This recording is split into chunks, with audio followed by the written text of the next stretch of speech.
I want to go back to where you guys kind of started the question, because I love what you said, that you're living it to give it.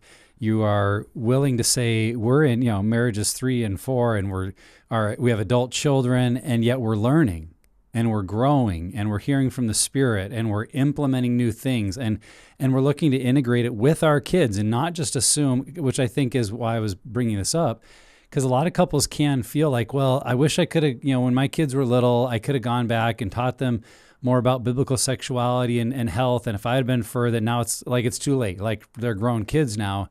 But to see that mindset of saying, if I'm still growing and learning, I can keep integrating that into my family and passing it on to my kids. And I think your approach obviously is going to give people a whole bunch of new ways that they might do that they might take their recovery story of sexual brokenness and say, well, how does that become more than just a story about our sexuality, but kind of encompass our whole family and living under God's design?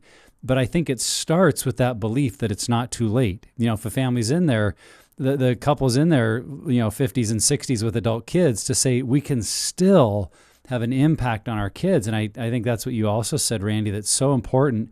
God designed and made us for family. And so even kids that are running away from the Lord, and I've tried to say this to parents, they are still watching you, moms and dads. They are still paying, even if a part of them says, I don't care what you think, they were made to care. And a part of them is looking to you for their cues in life and about themselves. And so I think it's never too late. And you're saying that in your own story and in the ministry that you've created.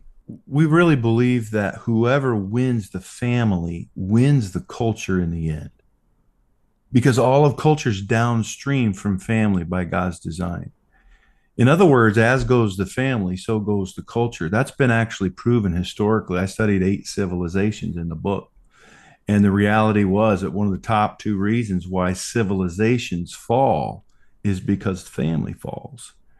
And so I know those are big ideas, family legacy and shaping culture from the inside out, but it really is God's design. We can't help do that. For good or bad, human beings and families shape the world we have.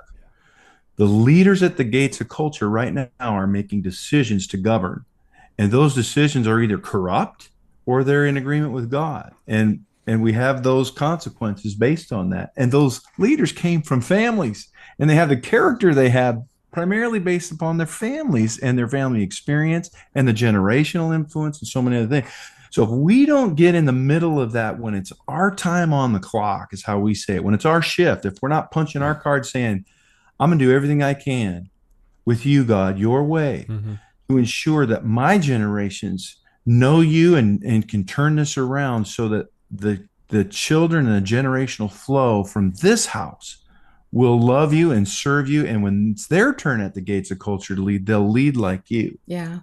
And you guys know, because you're in the recovery arena, right? Addiction doesn't just affect the person that's addicted, and it doesn't just affect the marriage because of the addiction. That's right. It affects the entire family. And God created us in the context of family, and we're all part of the same family. Yeah. All of us.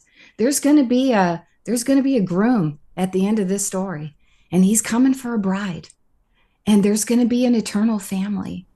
And so this mindset, and we know the enemy works this way, especially in addiction. He isolates us and he takes us away, get the sheep away from the herd. And while my personal story was a lot of one-on-one time alone with the Lord, we actually were designed to heal in community, in family. And that's so important when you're in that recovery and restoration place in your life, that what you do from this point on absolutely can shift the trajectory of your family moving forward. There may be some marriages or relationships that don't repair, but you absolutely, as much as it depends on you, you can shift the trajectory of your family line. For me and our family, it was my mom.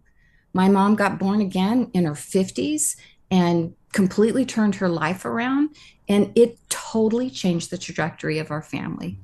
For me, it was my grandfather. Yeah. This quote came today. It's so good. I'll stop with this. And the quote was essentially, you may not have come from a good family, but make sure good family comes from you. Yeah. Powerful. That's quote. good. It makes me think there was a donor I was connecting with out of the Ohio area, Nick, and I've asked so many people this over my time here at Pure Desire, that who were you and who are you now becoming? Because I think that's a question of movement, right? Like something has changed.